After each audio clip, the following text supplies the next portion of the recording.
Сәлем, Бозатлык радиосында Татар шәп подкаст һәм аның алып баручысы Эльвира Гарипова.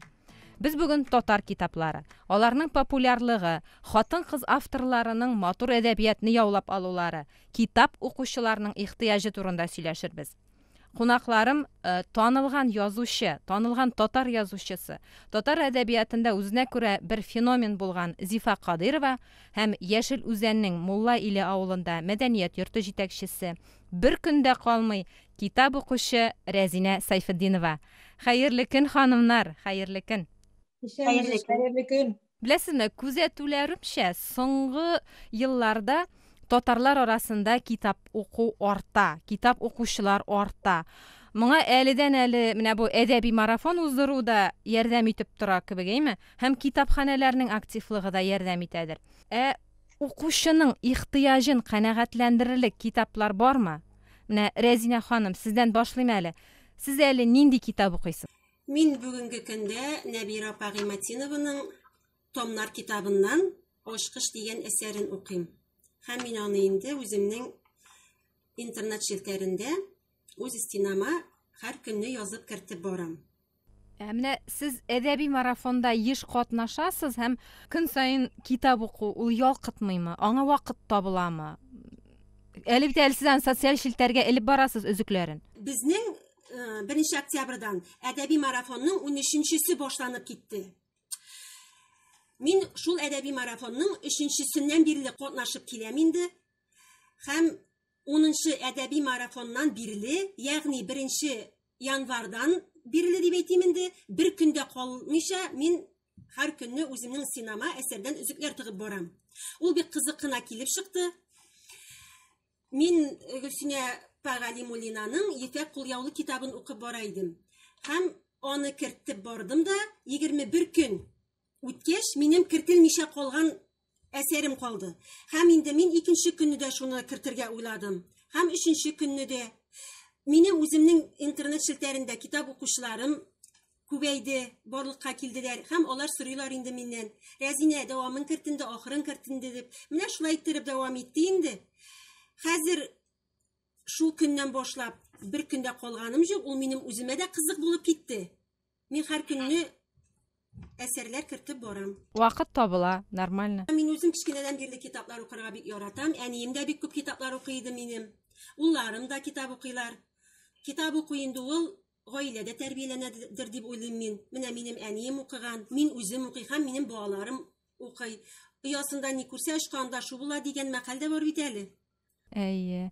Зифа ханым, менә сез ихтыяҗ артуын, китап укуга ихтыяҗ артуын сизәсезме? Үзегезнең әсәрләрдән дә, китаплар сораудан да, гомумән менә күзәтүегез буенча да. Мин бит инде әдәбиятка очраклы килеп кергән кеше. Башта йөзәр генә дә бастырдым минем. Аннан соң инде спрос зурая башлагач, халык китап сорый башлады, кабат-кабат бастырам. Хәзерге көндә мин инде алан шутын югалттым. Башта 3000, 5000, хәзер инде соңгы елларда уже соңгы китаплар 20-30 мең белән чыгарам инде минеме. Күрендә сатылып бетә дигән сүз түгел инде. Ул ел буена барырга мөмкин.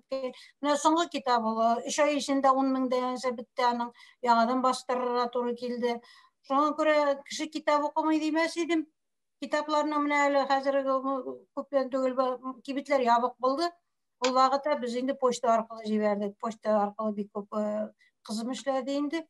Ул сораган кешегә Себер бик күп сорый, алар китапка бик мохтаҗ инде.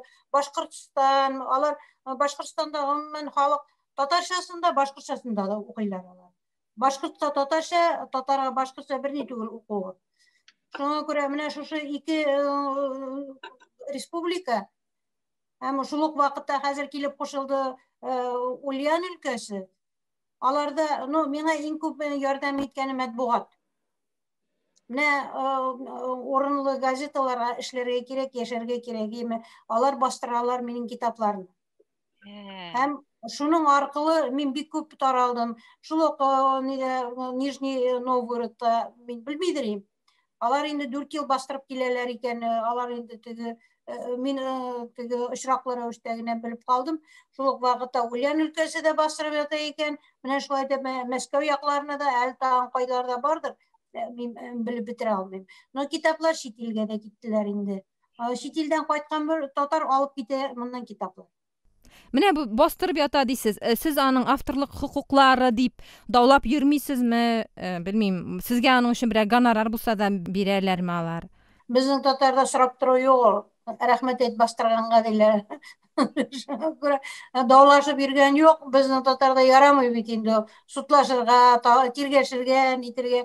Соң инде матбугатта әйтәм инде, иптәш Шәһит, ичмасам рөхсәт сорар идегез, ни генә түгел. Алайса очраклы рәвештә язалар миңа интернетта, сезнең теге әсәрегез басыла, бу әсәрегез басыла, безгә китабы кирәк иде, газетада бастырылганны көтеп утыру бик озак. Шуңа күрә менә минем киң таралу, менә шушы матбугатлар яшәргә тырышалар, алар да ничек тә булса, алар үзләрен дә коткаралар, мине дә теге рекламировать итәләр дигән кебек. Менә без бер ел булдык, Сукырлар җәмгыятенә без очрашуга чакырдылар инде.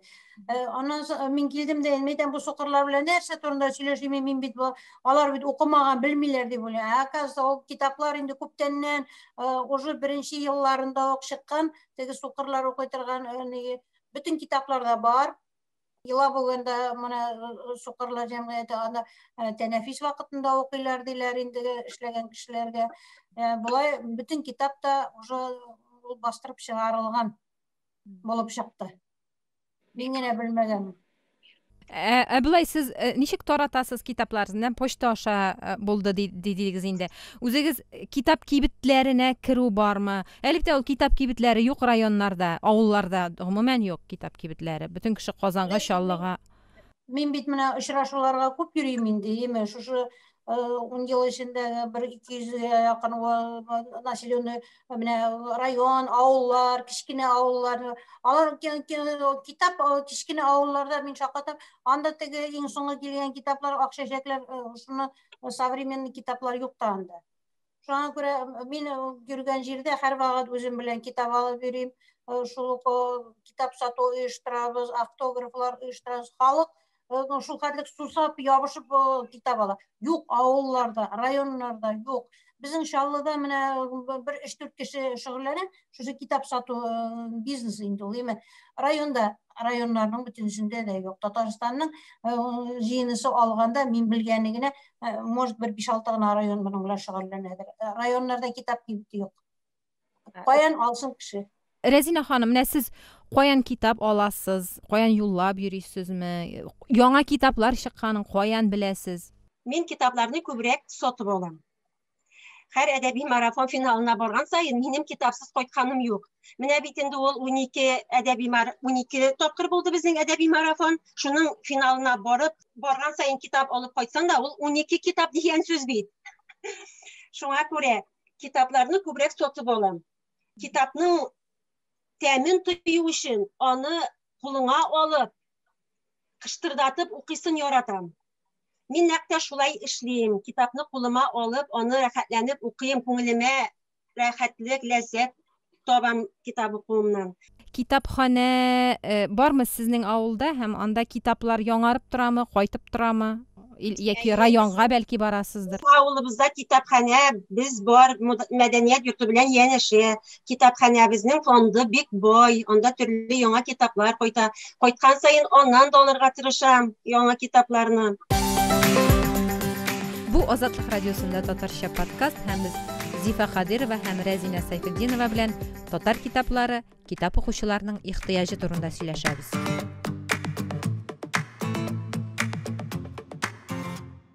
Бүгенге көндә хатын-кыз татар телендә матур әдәбиятны тотып тора дияргә мөмкин. Бу теге массовый дип әйтәбезме инде, халык күп укыла торганнардан. Бу ни өчен шулай икән, Зифа апа? Мен китап язам дип язмайм. Мен қойған сұрауға жауап іздейм. Бүгінгі күнде нендей проблемалар тұра біздің алда? Біз енді ана кіші боларақ балалар темасы тұра ең бірінші орында.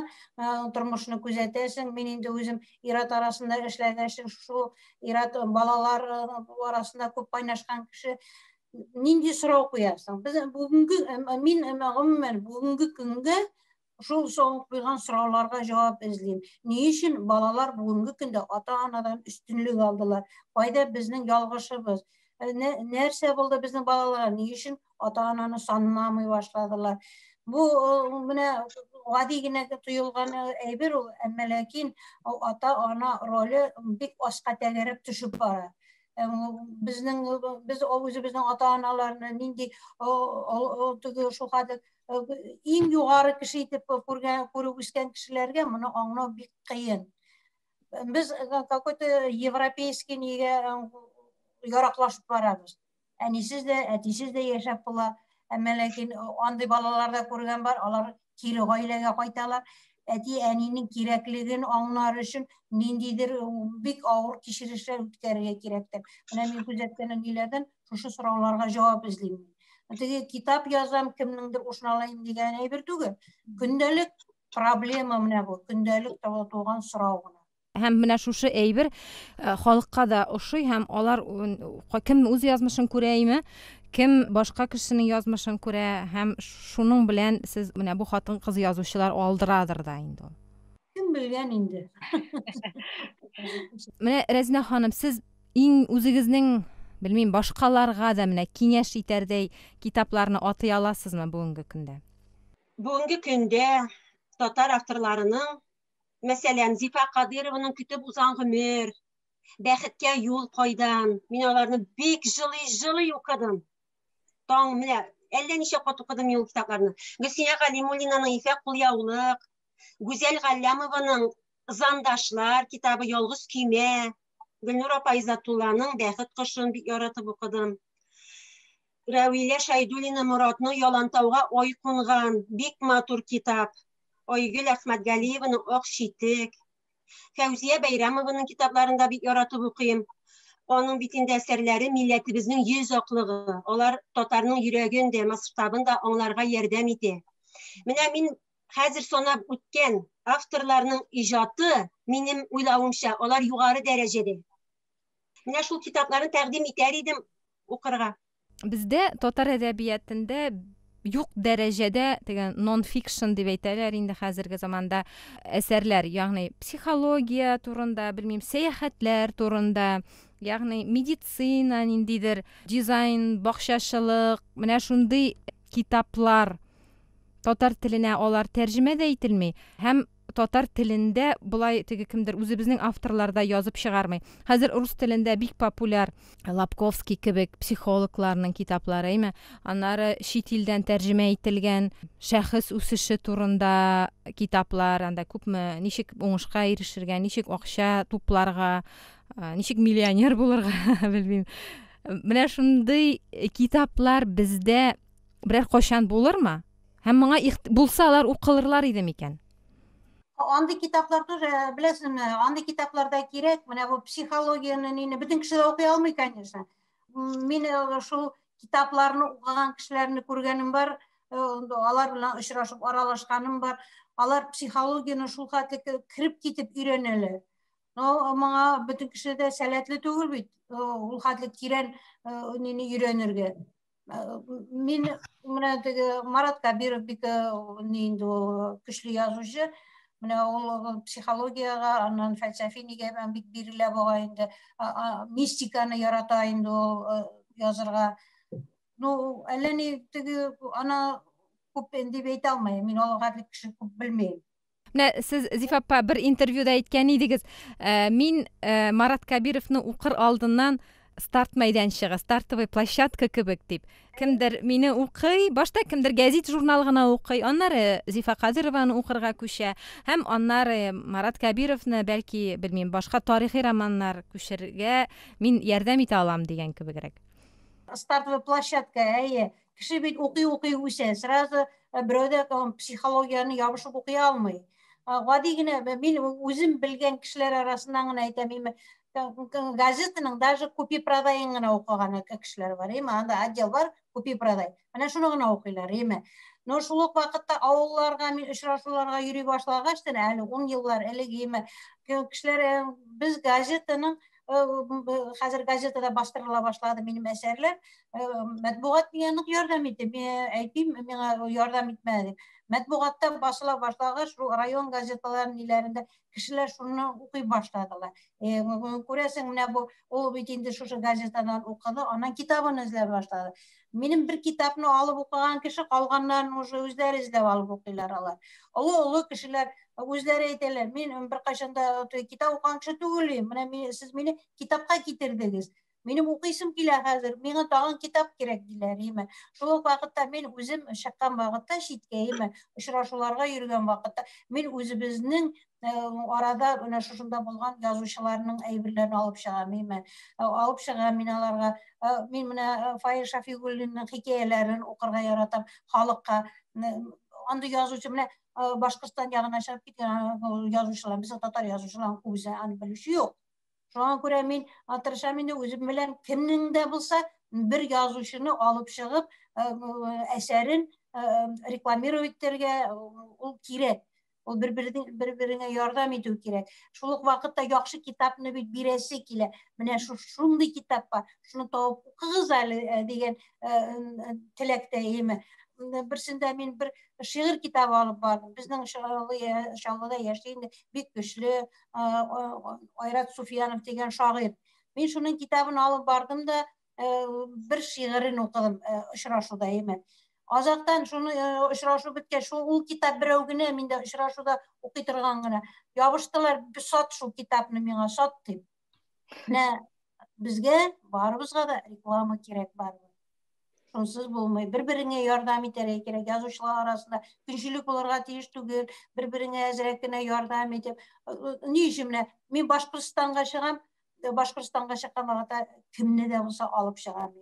Без Илеш районы Чакмагыш диләр белән, без 4 иле белән тыгыз элемтәдә торабыз. Мин үземнең авылыма елда кайтам, мин моны китаплар төяп кайтам. Библиотекага, безнең библиотекада минем авылым библиотекасында кемнәрнең генә китаплары юк. Шул ук нәбирәләрне, аларны белмиләр анда. Ул ерак, Урал аръягы. Шул ук Чиләбе өлкәсендә татарлар күп, шул ук Себердә татарлар күп. Без Себергә бик күп китап салабыз почта аркылы. Татарлар күп, китап алыр җир юк. Конгресс анда бик күп китап җибәрә алмый. Бик әз китап китә. Но белмиләр түгел, беләләр. Менә тәрҗемә мәсьәләсен күтәрәсе килгән иде. Сезнең китапларны урыс теленә тәрҗемә ителде. Кайбер китапларыгыз башка телләргә, менә бу төрки телләргә тәрҗемә итүне хәл иткәнегез, караганыгыз, уйлаганыгыз булмадымы? Аның өчен тәрҗемәче табырга кирәк. Аны синең иҗатыңны яраткан тәрҗемәче булырга тиеш. Бүгенге көндә минем көтү бузган гомерне тәрҗемә итәләр Казанда. Рус теленә тәрҗемә итә башладылар, Эшләргә теләүче булса, мин шын күңелдән моңа рәхмәтле булырым, финанс яктан бәлки ярдәм итәрем, әгәр дә тәрҗемә итеп бастырырга, алынырга теләүче булса. Тәрҗемәче табу бик авыр. Рус теленә тәрҗемә итәргә тәрҗемәче табу бик авыр. Әле тапсаң да, сине ансоша мин ничә кабат кире кайтарып эшләттерәм. Шул җирләрен, бу җирләрен, менә канәгатьлек юк. Беләсезме, рус телендә теге сөтнең өстеннән каймагын җыеп алган кебек ул. Астында теге нисе генә калган кебек. Хис, туйгылар рус телендә биреп бетерелмәй. Нишләптер аны ул нисе юкмы, аның сүзләре юкмы, ни юкмы, юк кайбер нине бит инде җылы-җылы укыйсың, Но менә переводта, тәрҗемәдә мин үземнең китапларда яратмыйм. Но үзем булдыра алмагач, кешегә тоже әллә ни бәйләнә алмайсың, үзеңдә теге андый сәләтең булмагач. Менә хәзерге вакытта инде миңа тәкъдим иттеләр бер тәрҗемәче Казаннан, бик ни дип инде Аяз Гыйләҗевне тәрҗемә иткән кеше. Шуңа күрә менә мин инде өметләнәм, көтү бузган гомерне бәлки ул мин теләгән нидә булыр дигән уйда торам.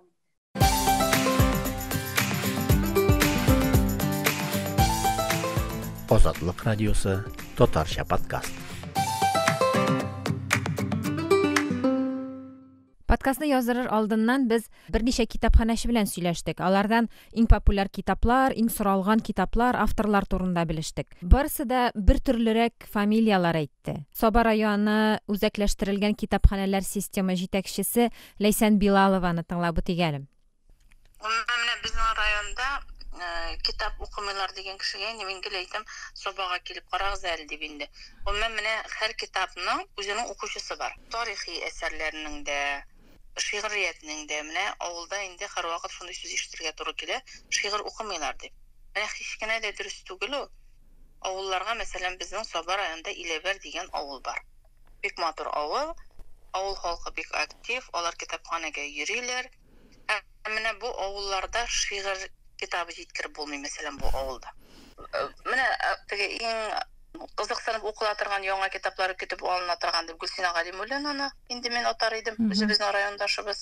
Һәм бөтен чараларда ул бик актив катнаша, авылларга да бик йөри. Популярлыкның сире дә бәлки шундадыр. Ул безнең халыкка якынрак, көн саен күрешеп, очрашып, үзенең теләгән сорауны бирергә була.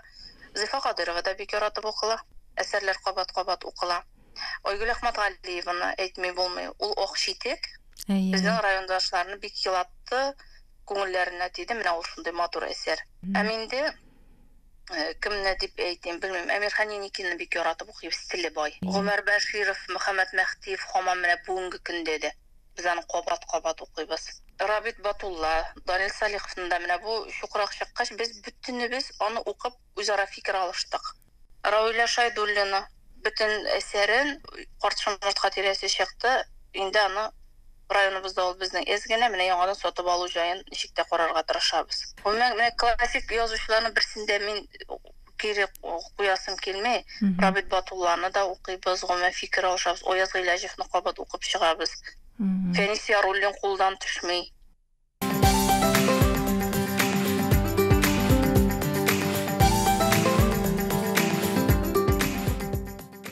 Мөслим районы Иске Карамалы авылы китапханәчесе Гөлназ Шәмси дә безгә шушы авылдагы иң популяр, иң соралган авторлар турында сөйләп үтте һәм ахырда бер кызыклы гына фикер әйтә ул.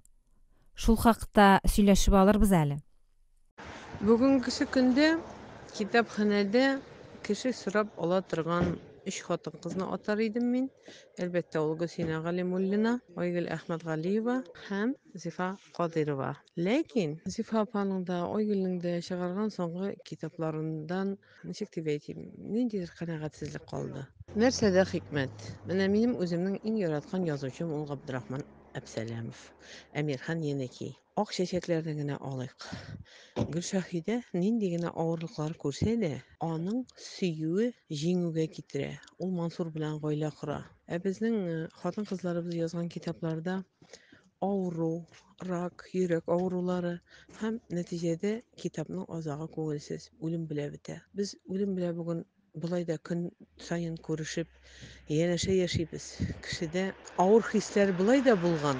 Ул инде күңелен тынычландыру өчен китапка тотынган. Һәм шушы теманың азагы әлбәттә кешене үрти. Үртәгәч, мин бу язучыны башка укымам дигән фикергә дә килдем. Гөлсинә апа да исә китапларда күбрәк үгет-нәсихәт. Бүгенге җәмгыять аны бик кабул итеп тә бетерә алмый. Һәм китаплар эшләнеш ягыннан әле тулы канлы язучы кулы белән эшкәртелмәгәнлектә күзгә чалына. Авыл укучысымы, шәһәр укучысымы, әгәр дә ул китапны яратып укый икән, ул бу әйберләрне тиз ала кызганычка каршы. Һәм нинди генә кечкенә генә гаеп килсә дә, ул аны үзенең күңеленә күпертеп салып куя. Менә шушындый депрессив, белмим, үлән белән тәмамланган, яки шигырь белән тәмамланган, яки бәхетсез аерылышу белән тәмамланган китаплар кирәкме бу безгә? Яки гел бәхеттән генә торган китап та кызык булыр иде микән? Менә сезнең фикерләр ничек? Мин менә хатын-кыз буларак, әйме, шушы бу бит тормыш шул хәтлек теге бер төрле бармы инде. Без бит чыгу юлы эзлибез. Менә шушы ничек пычракка батмаска, ничек эшкелеккә китмәскә, ничек бу кеше буга хәсрәтне ничек күтәрде микән? Миңа берсендә әйттеләр, менә ул минем бакчага таш ату булды инде. Рөстәм Галимуллин әйтәм, менә мине көчләделәр, ниттеләр дип әйткән әйберне кабул итмәй матур әдәбиятка кертә алмыйм диде. Матур әдәбият, менә мин шул вакытта уйлап утырдым, проза матур әдәбият була аламы икән? Чөнки бу кешегә шушы без аны адым сайын күрәбез ул әйберләрне, ничек дальше яшәргә дигән әйбер сорау туа. Бу кеше ул шул сүзне әйткәч, мин әйтәм, бу кешегә ничек язучы юл күрсәтсен? Бу шушы тапталган кешегә, рәнҗетелгән кешегә, кыерсытылган, көчләнгән кешегә ничек алда дальше яшәргә, ничек ни нәсихәт бирәйек, ничек өйрәтәйек без бу кешене, ничек саклап калыйк бу кешене, моныйдан, шул җир астына китмәсен, шул ук булмасын, эчкечелеккә бирелмәсен, нинди юл күрсәтик. Менә кем нинди сорау куя. Аннан соң минем менә шушы соңгы минем бер генә китапта кирде, яраларым белән яратырмын да. Анда мәхәббәт, анда яраларым белән яратырмын да, анда үлем дә юк, ни дә юк, мәхәббәт анда шул ук сабыр, мәхәббәтнең сабырлыгы. Менә анда уртада, конечно, Ольга Райхан. Ул безнең авылда яшәгән шушы ханым. Безнең авылдан язучы чыккан икән бит. Шуны чакырыгыз әле миңа. Шуңа сөйлим әле үз язмышымны дип, мине чакырып китереп, менә язмыш.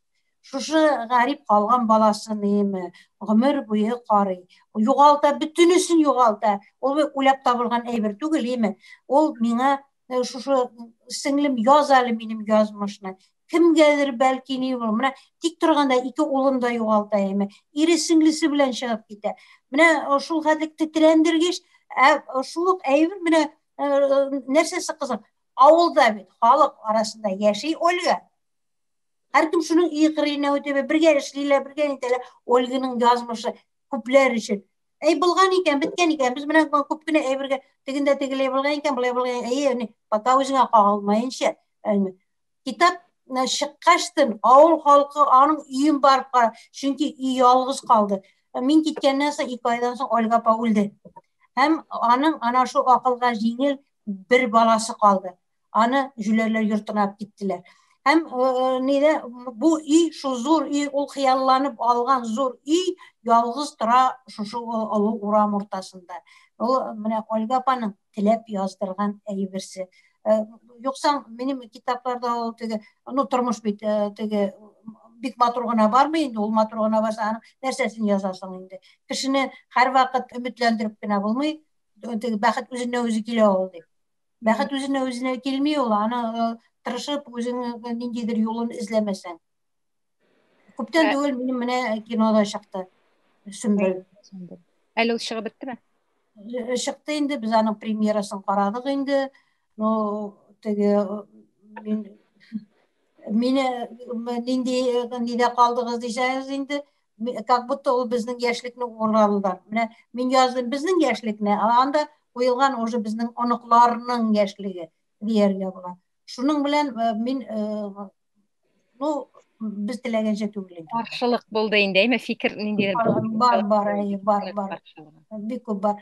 Хис туйгыларга бик саран, анда безнең яшь чактагы шикелле чиста күңелле мәхәббәт пусть ялгыш булсын, анда пусть анда ниндидер ни булсын, әмма менә шушы хис ягыннан бик саран төшерелгән. Рәзинә ханым, сездә менә шушындый авыр язмышлы китаплар уку нинди хис калдыра? Соңыннан үзегезгә авыр булып йөрмиме ул? Һәрбер язучының бит инде аның үз стиле, үз темасы бар. Мин Гөлназ белән бик килешеп бетмим. Без бит инде язучылар түгел, без китап укучылар гына. Мин гомумән үзем бөтен теманы да яратам. Миңа әле бигрәк тә ул темалар күбрәк якын. Ничектер кызганып укыйсың аларны, җылап укыйсың. Китап бит инде ул тиз генә дә язылмый торгандыр. Без язучылар булгач, аларның эшләрен күрмибез, белмибез генә. Шуңа күрә мин барсыннан да канәгать, барлык темада миңа ошый. Минем дә бар ул үземнең яратып укый торган, яраткан язучыларым. Мәсәлән, Мөхәммәд Мәгъдиев, Аяз Гыйләҗевләр, мин аларны бик яратам. Әмма аларны яратсам да, мин алар белән бергә Зифа Кадырованы да, Гөлсинә Галимуллиналарның иҗатларын да бик яратам. Бик үз итәм. Монда Гөлназ икенче теманы дәвам итеп китә. Менә бу ирләр өчен китаплар, ирләр ихтыяҗын канәгатьләндерерлек китаплар бармы дигән. Аны да тыңлап үтигәләз генә ярармы? Авылда bütün kitapxanаны укып чыккан бармак белән санарлык кешеләр була. Менә мәсәлән, миндә ул Хамит абый Шәйхов, ул инде 65 яшьләр тирәсендәге ир азаты һәм ул китапханәгә 50 ел йөргән. Ул китапханәдәге bütün китапны укып чыккан, ул китапханәгә алмаш аяк киемен тыгып әзерләнеп килә торган кеше. Һәм бүгенге көндә дә ул миңа йөри, ләкин ул укырдай китапханәдә юк. Шуңа күрә ул 3нче каттанмы, 4нче каттанмы чит ил әдәбиятын укый. Ул аннан бер вакытта да туймый һәм һәр вакыт үгеп алып кайтып китә. Үз гомерендә бәлки ул китапны ул 3 мушкетерны мәсәлән 5 тапкыр укыгандыр, ләкин 6нчыга ала һәм канәгатьлек белән китерә. Рәзинә ханым, менә сезнең даирәдә ир-атларга укырлык китаплар бар дип саныйсызмы? Менә сез әйтегез, үсмер улыгыз бар. Минем гаиләм бит инде ул гел ирләрдән генә тора. Ике улым. Әйе, ике улым, ирем. Ирем китап укымый. Әмма ул матбугат битләрендә чыккан барлык язмаларны да барысын да укып бара. Шуңа күрә ул газета, журналлар бик күп яздыра. Безнең бит инде авыл китапханәсе, әйтеп үттем, мәдәният йорты белән янәшә урнашкан. Шуңа күрә без анда кем ничек китап укыганы, мәсәлән, минем уч төбендә. Мин күрәм, кем ничек китап укый. Авылыбызда китап укучы ирләр, яшүсмерләр бик күп. Юк димәс идем. Нәрсә укыйлар инде алар? Менә соңгы арада бик белмим, тарихи романнарда бик чыкмый, элекке әйберләрне генә уку. Мыйлары тарихи романнарны менә ирләрне беләм. Гөлсинә Галимуллинаның, Зифа Кадыровның китапларын сорыйлар аларда. Зифа ханым, сезне укыйлармы ирләр? Язмыш сынавын ирләр бик яратып укыйлар. Ул ирләр өчен язылган күбрәк. Һәм көтеп узган гомер. Көтеп узган гомерне ират менә аның спектакле дә чыкты, име? Премьерада буада бер көн урынына 3 көн барды бу ни спектакль зал шыгрым тулы булды. Һәм менә Нижний Новгородта бастырылган ни буенча, шушы китаплар буенча газетада килгән хатларны җибәрделәр миңа. Хатыннары укыганнан соң менә бу укалы, бу бит тормышта кирәкле. Укып кара әле дип әйтәләр инде. Берсен укыса, конечно, дальше алар үзләре дә эзләп табып укыйлар. Ирләр укымый дип әйтмәс идем. Үсмерләргә нәрсәләр бар бездә? Мин Әлмәтнең политехник техникумында очрашуда булдым 2 тапкыр. Зал шыгрым тулы. Мен әйтәм, монда язучылар, алар викторина үткәрделәр. Алар менә китапның битен генә түгел, һәрбер строкасын беләләр. Укытучылар шул хәтлек алар белән эшлиләр, мин шаккатып утырдым. Аны мин хәтерләмим. Алар һәрбер строкасын беләләр. Алар анализировать итәләр. Алар безнең татар балалары белән. Шыгрым тулы актовый зал. Менә шул хәтлек, мин әйтәм, күбрәк язучыларны китерергә монда дип утырып, мине генә чакырганнар иде. Шушы викторинага менә 2 тапкыр булдым. Анда яшь егетләр киләләр. Менә шушы икенче курслар, алар 16-17 яшьләр, 9-ны бетереп килгән балалар бит инде. Шулар арасында берсе әйтә, "Зифа апа, язмыш сынавын мин үз балама саклаячакмын" ди.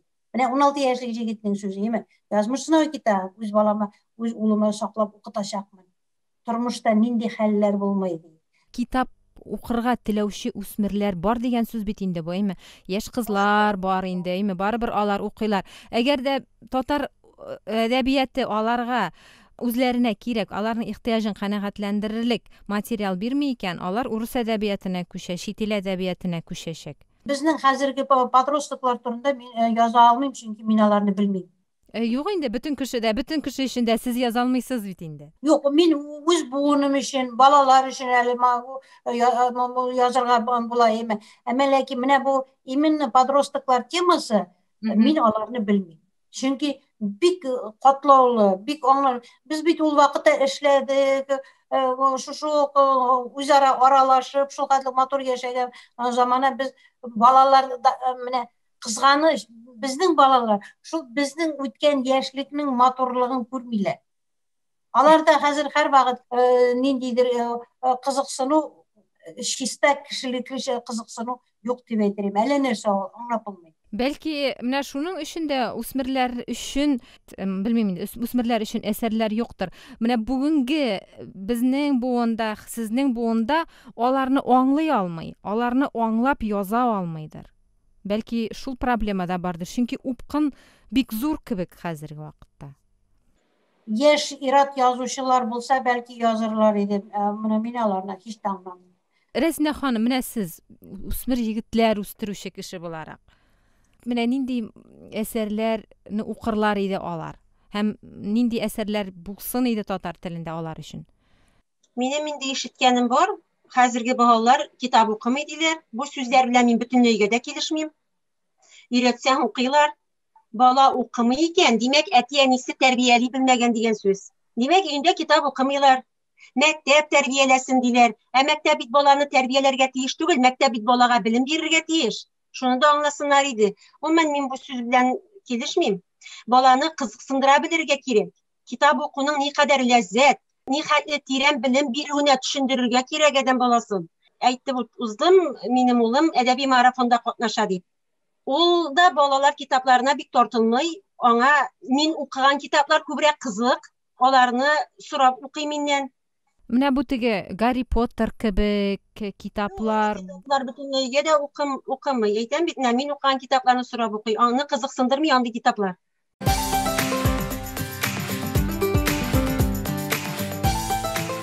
Азатлык радиосы Татарча подкаст.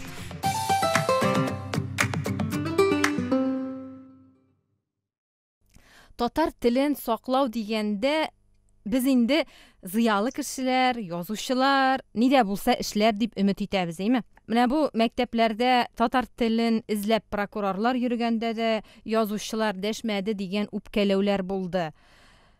Ничек уйлыйсыз, язучылар фикер лидеры була аламы? Булырга тиешме? Яки алар үз геройлары дөньясында гына кайнарга һәм үз әсәрләрен кешегә җиткерү, үз әсәрләре белән генә берәр нәрсә әйтәм әле дип яшәргә тиешме? Мин Фәүзия апа белән аралашканым бар, име? Мин шуны әйтим, име? Фәүзия апаның менә китапларын, 40 сыртны, ана ядерный архипелагны укыгач, минем күзем ачылды. Бу безнең яклар. Ураллар ягы, име? Һәм шул вакытта моңа реклама җитмәде. Ул вакытта бик реклама җитмәде. Ул вакытта шул кадәр ядерный архипелагны мин Чиләбе өлкәсенә үземнең туганнарыма җибәрдем. Алар шуның өстенә яшәсәләр дә бу турыда вообще бер нәрсә белмәй яшәгәннәр алар, име? Шуңа күрә менә монда кешегә аңлату кирәк. Но аңлату кирәк, кеше башы бутамаенча акылың җиткән чаклы нитәргә кирәк. Менә белмәенчә аңламаган темага мин керә алмыйм. Фәүзия апа кебек мин кешегә аңлата алмыйм. Яшь аңлата алмыйм икән, мин моңа тотынмыйм. Мине халык язучы итәме? Мин язучы түгел, мин гомер буе төзүче. Но минем үз сорауларым бар, мин шул үз сорауларыма җавап эзлим. Ни өчен бу дөнья булайга әйләнде? Ни өчен без бит башка идек, безнең балалар хәзер, балаларның балалары нинди булырлар? Даже куркыта менә бу киләчәк тормышы, име? Һәм мин әллә ни хавада очмыйм. Һаман да шул җирдәге көндәлек проблемалар гына борчый мине. Зур проблема күтәрер өчен бик укырга кирәк, бик төпченергә кирәк, бик башлы булырга кирәк. Шул ук вакытта менә шул Фәүзия апа кебек тынгысыз җанлы кеше булырга кирәк. Мин, например, шушы әдәбиятка килгән бер бәләкәй генә кеше, име? Һәр килгән кулына каләм алган кеше хәленнән килгәнчә нидә булса эшләргә тиеш, име? Шул ук очрашулар булсынмы, шул ук балалар белән аралашулар булсынмы, шул ук җитәкчеләр белән һәркем үз мнениесен җиткерергә тиеш. Булай эшләп карыйк, тегеләй эшләп карыйк. Шуның бит инде бер өстенә каймагын җыеп алырга була, барыбер. Шуңа күрә мин уйлыйм инде, кулына каләм алган кеше нидә булса, шушы үз теленә татар теленәме ул аның, урыс теленәме, һәрбер кем үзе өлешен кертергә тиеш. Хәленнән килгәнчә, аңлаганча, но аңламаенча буташтырып йөрергә тоже кирәкмидер дип уйлыйм инде. Аңлаганча, хәленнән килгәнчә, шушы үзенең әдәбиятына ярдәм итәргә тиеш. Зур рәхмәт ханымнар шушы җылы сөйләшү өчен. Мин бүген үземне шиксез бәхетле тоям, чөнки мин үземнең яраткан язучым Зифа Кадирова белән кара-каршы сөйләшеп утырам. Иҗат фишмәгез бер дә саекмасын, гел артып торсын. Без сезне бик яратабыз. Тагын сездән матур-матур китаплар, матур-матур әсәрләр көтеп калабыз. Рәхмәт җаным, бик зур рәхмәт. Бу Азатлык радиосында татарча подкаст һәм аның алып баручысы Эльвира Гарипова булды. Без бүген татар китаплары, китап укуга ихтыяҗ турында танылган язучы Зифа Кадирова һәм китаплар укырга яратучы Яшел Үзән районының Мулла Иле авылыннан Рәзинә Сайфетдинова белән сөйләштек. Сау булыгыз. Азатлык радиосының татарча подкастын сез Azatlık.org сайтында, Азатлыкның социаль челтәрләрдәге барлык аккаунтларында, Яндекс.Музыка, SoundCloud, Spotify платформаларында тыңлый аласыз.